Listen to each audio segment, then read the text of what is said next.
That looks like a dishwasher. Is that a dishwasher? It sure is. It's the bottom guts or heart of the dishwasher. And why do you have that? It's a great question, and I think I have it for two reasons. One of them is that we're designing a device here for reprocessing of medical devices. Okay. And the other reason is that this broke.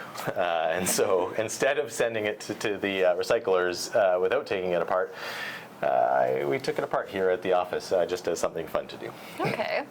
So what were you looking for? What did you find?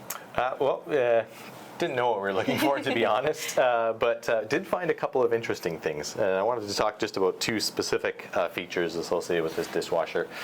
Other than the fact that it's an amazing integrated bit of kit that sort of has all of the important parts of a dishwasher contained in one small piece.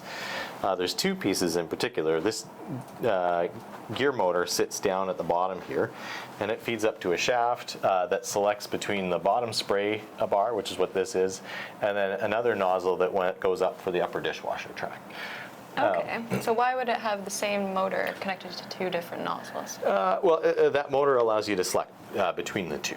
And so I think some dishwashers have the ability to just isolate the top shelf or the bottom shelf for cleaning, so that's how it would do that. Okay. But I also think that it actually oscillates between the two, just looking at the wear patterns on the disc. I'm not a dishwasher expert, but I do like taking things apart. And the reason that you might want to do that is to increase the flow in the top half or the bottom half of the dishwasher. And you're going to get better cleaning if you switch between the two, because you'll have a much higher velocity, which is going to be related to the amount of shear, which is related to the amount of cleaning that you can get done. Okay. And then the second really cool feature, sorry to jump over there, the second cool feature is in this top spray bar. And so inside of this, there's a whole bunch of gears and this little plate that moves back and forth, which I thought was super curious for something that is highly cost optimized. So they must have put this in here for a reason. And so we spent a bit of time trying to figure this out. There's a pinion that sits on top of this mechanism right here that engages with a gear, and as I spin this gear around, it moves a whole chain of gears, and there's a scotch and yoke mechanism at the end of all of that. And if you spin this about 20 times, it moves this whole top plate back and forth. Really complicated set of bits for a cost-optimized dishwasher. Yeah, and what is that movement doing? Yeah, good question. I think if you look at these wear patterns here and then what sits on top of it, all of these occlude about half of the nozzles. And so I think it does two things.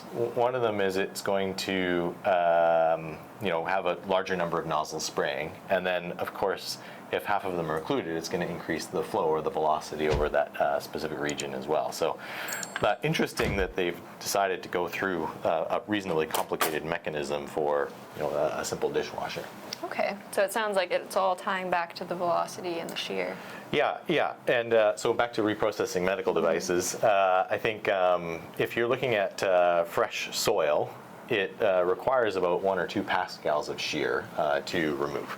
So if your dishes are fresh, it's really quite easy to scrub them off.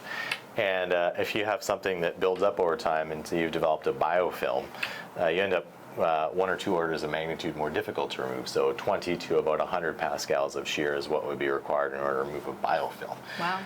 So it's a big difference. Yeah, that's quite a bit more. And I think that's some of the main reasons why dishwashers have optimized to increase velocity and still keeping a smaller pump. Very cool.